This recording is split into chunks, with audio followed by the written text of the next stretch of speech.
Hello to everyone. Thanks to Mitya for inviting me and for the great lineup of panelists. I've learned a lot. This is not really my topic, either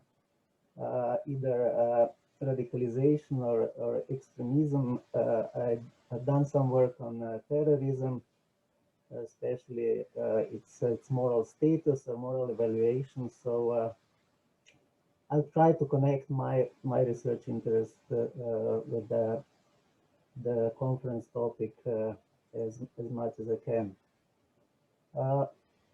So a lot, the downside of having such great panelists is, of course, that they have already said much of what you have to say, or have said it better than you could have. So there's some overlap. I hope no one will mind. So here's the plan of the talk. I'd like to offer some sort of revisionary definition of terrorism and discuss its strengths as I see them.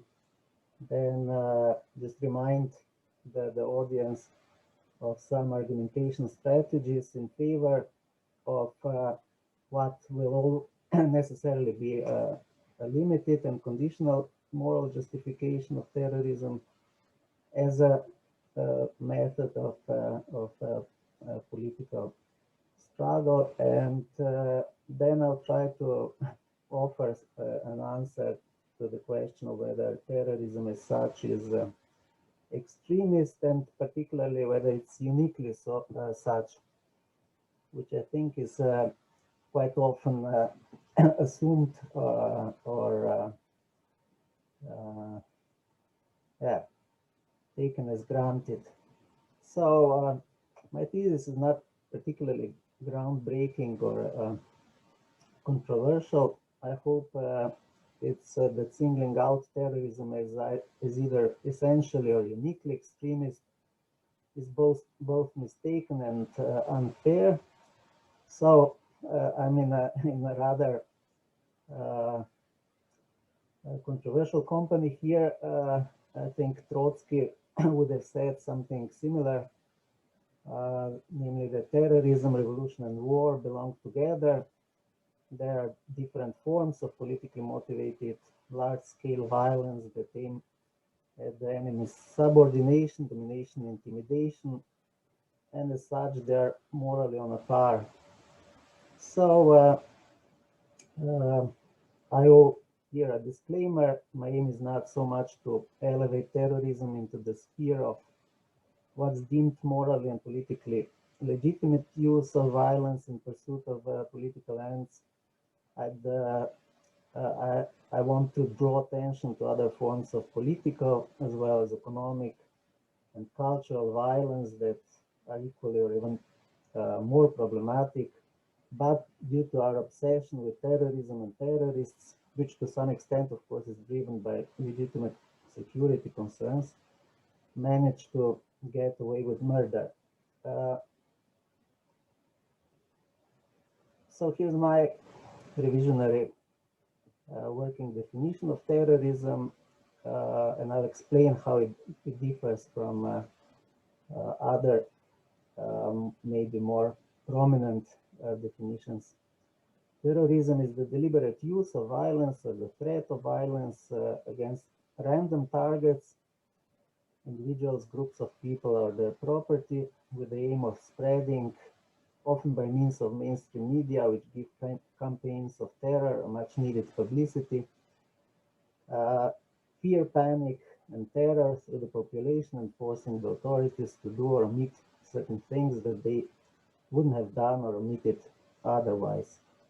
So I classify this definition into the category of strategic definitions of terrorism, since it construes terrorism as a specific strategy, a tool or a means or a method employed in the pursuit of political, ideological, or religious goals.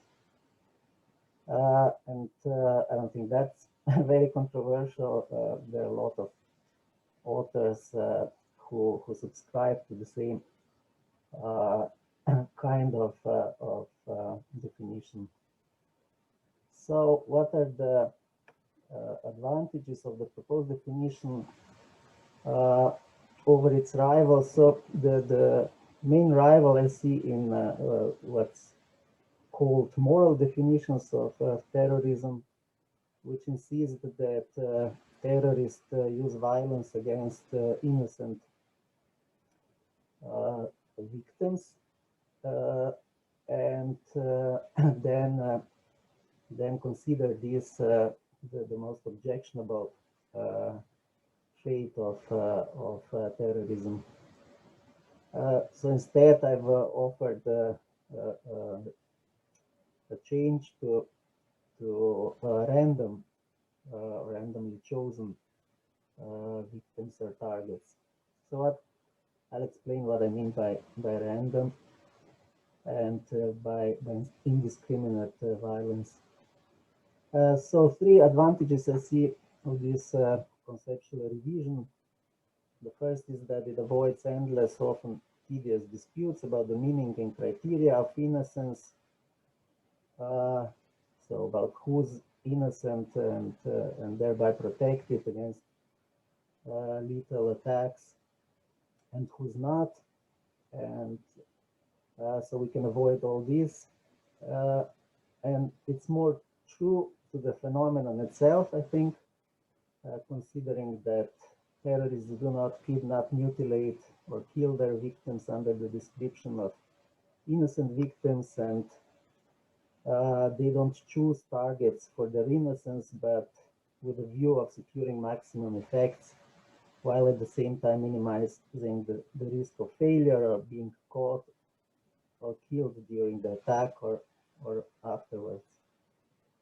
And it also leaves more room for a less biased and predetermined, more open-ended moral evaluation. I think once you've defined terrorism as violence against innocent people, there's really very little room for positive evaluation, even like conditional and limited.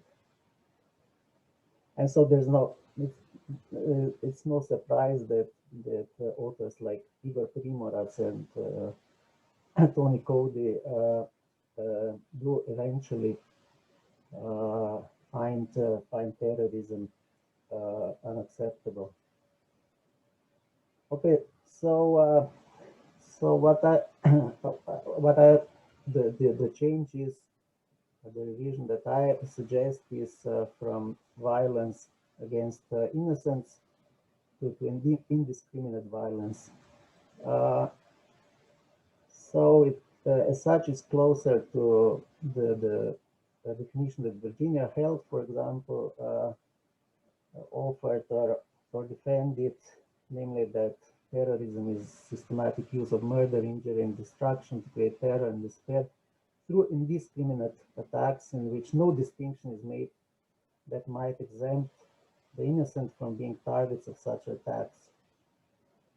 So I would need to explain two of the notions that I'm using here. One is violence and the other one is indiscriminate. So I'll just work with the ordinary notion of violence, which is that violence is the intentional use of force, mostly but not exclusively physical, with the aim of inflicting damage or harm to other people or their property. With a proviso that this notion of violence covers only more visible, subjective, or agential, direct forms of violence, and actually overlooks less visible forms of non-personal, non-agential, institutional or structural violence, which is a point I will return to shortly. Yeah. So, in what sense is the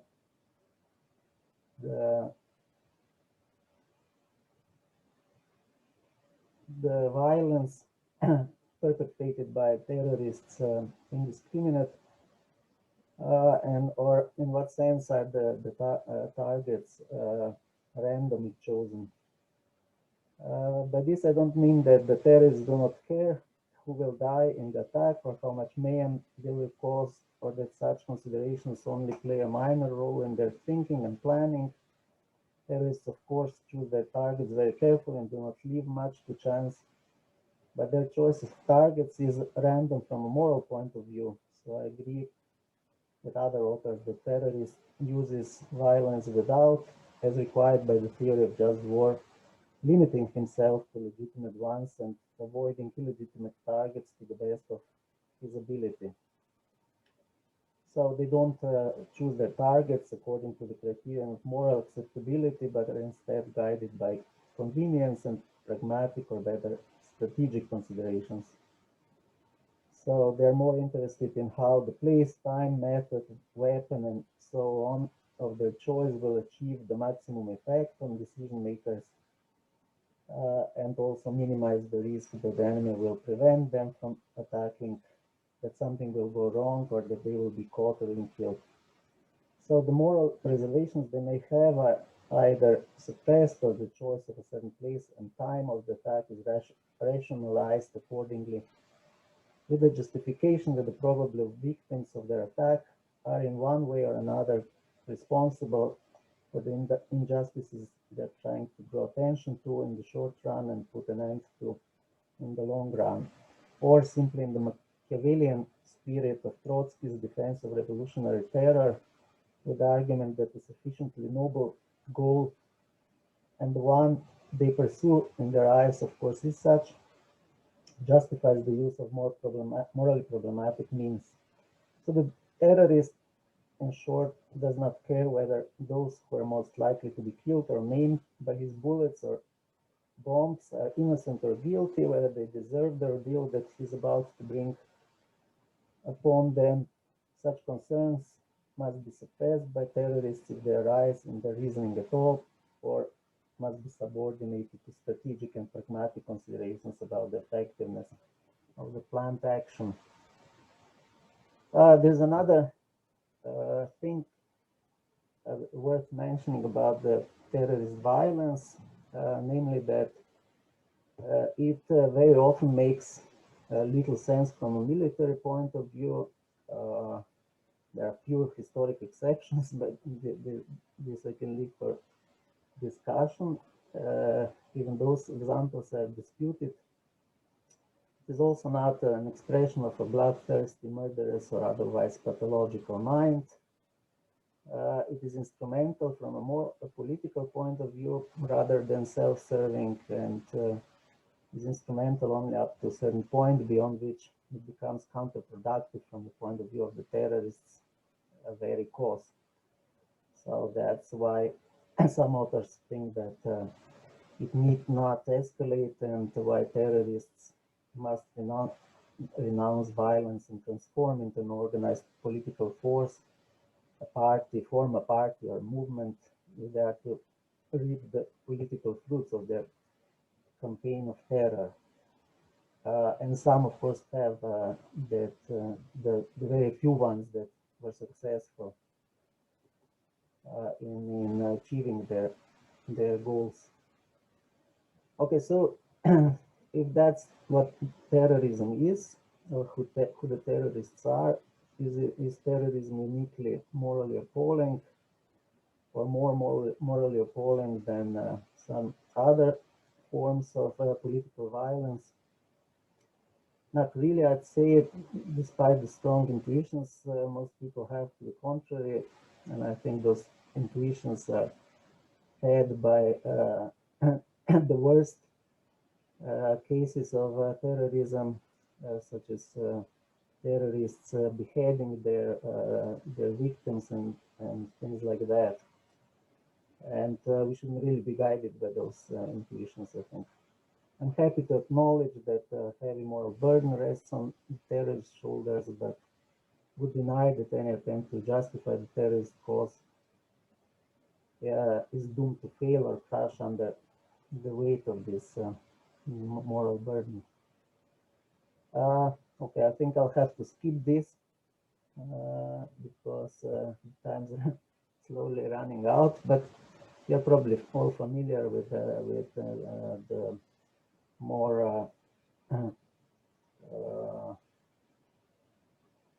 popular argumentative strategies from the one that claims that this is the weapon of the poor, that the only method available to some, to the powerless, then we can appeal to the relatively low human and moral costs of terrorism compared to, let's say, large-scale violence like civil wars or revolutions or even international or world wars.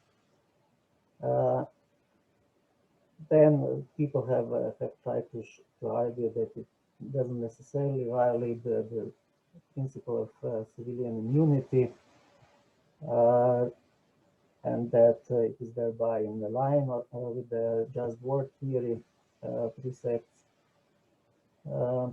Virginia Health has famously or famously claimed that it can be justified in a limited way unconditionally by appeal to considerations of distributive justice, and then there's also the supreme emergency defense.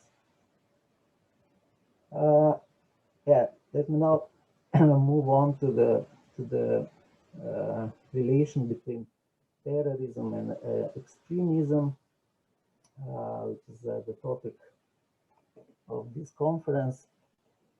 So a very common type of reasoning, I think, is the one that equates the two or treats them as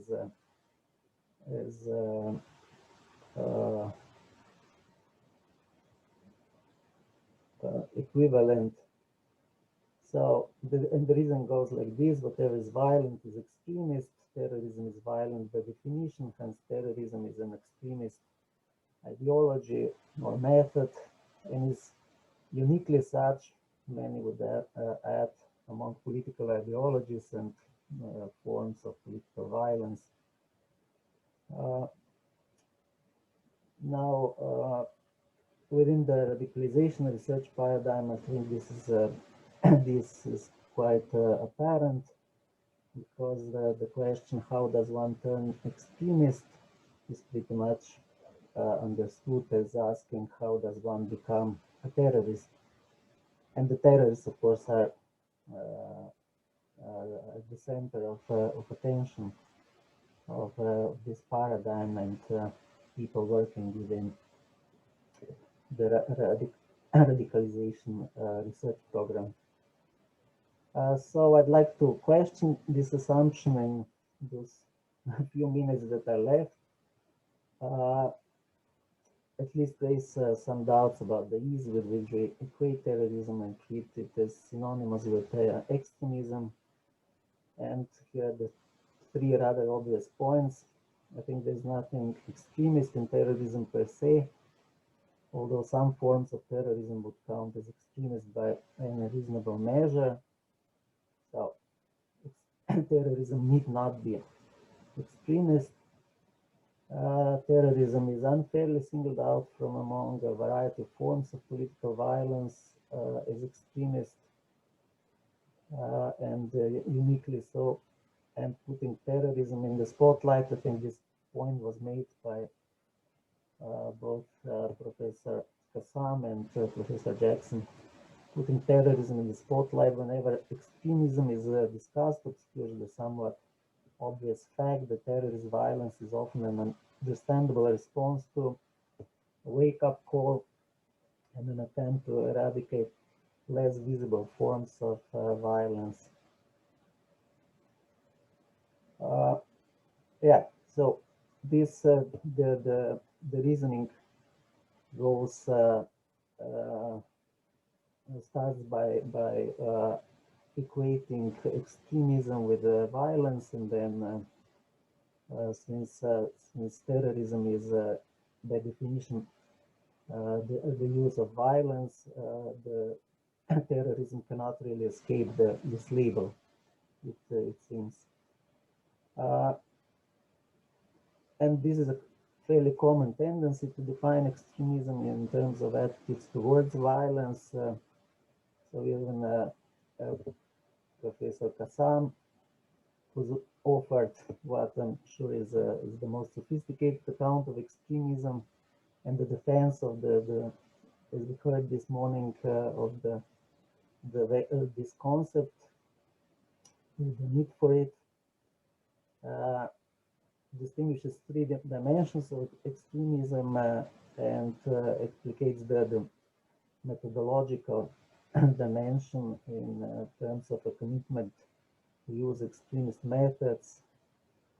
We had the quotation readiness to resort.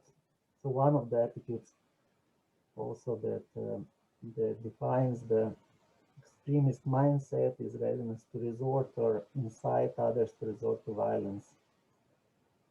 But as J.M. Berger correctly observes in his book on extremism, the connection between the two is accidental, and I think that was a point this was conceded by Professor Kassam as well in his lecture this morning. Not all violence is extremist, and not all extremists are violent. So the mere act of violence, even horrific evil violence, is not inherently extremist.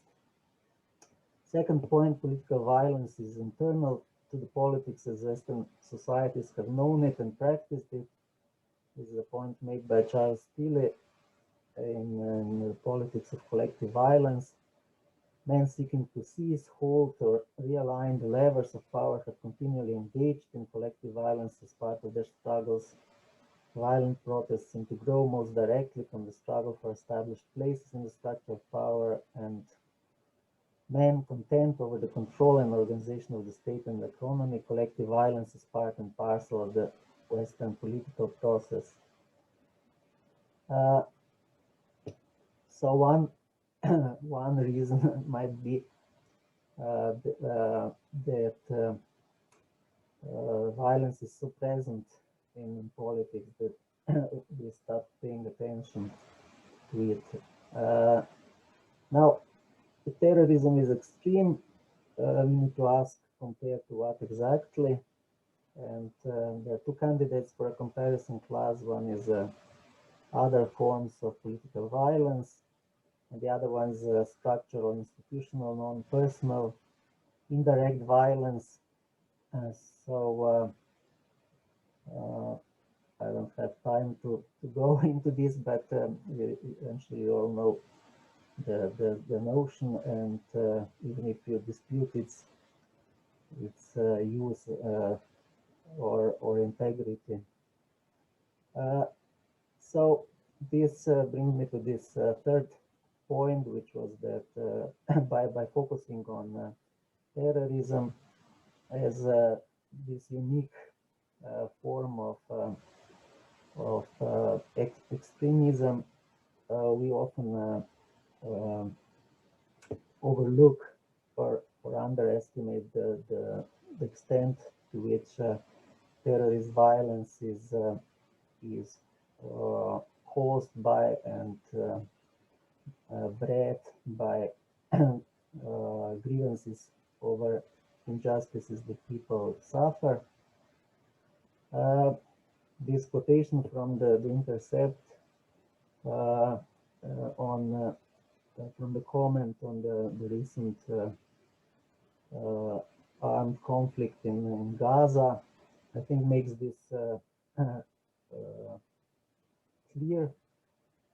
So forgot who the author was, but it says, I would hope that if I lived in an open-air prison where my family and neighbors were being murdered and my humanity being erased by a powerful nation backed by the most powerful government on earth, that I would find the moral strength not to fire rockets at the civilians of the country whose government wants me back and repeatedly attempts to murder me. but I cannot state with certainty that I would not resort to such a response if I lived as the people of Gaza do, trapped in a killing cage. Okay, I don't want to open this Pandora box of Israeli-Palestinian conflict and the dispute over it, but I think here are some lessons to draw from the buffs in the comment. There is often little, if any, difference between terrorist violence and violence committed in the name of war on terror. And I mean not just in size or intensity, but also in moral respect. Terrorist violence is only extreme and more extreme as the state violence in response to it, as long as we ignore both the invisible forms of violence that breed and sustain it and the narrow range of reasonable options available to the victims of those forms of violence, like persecution, injustice, oppression, discrimination, inequality, for self-protection. And before we describe the terrorism as extremist and morally condemn it, we should attempt to understand those who chose to resort to it in the absence of better options. So I'll conclude that neither terrorism nor extremism are as bad as the reputation would make us believe. Thank you.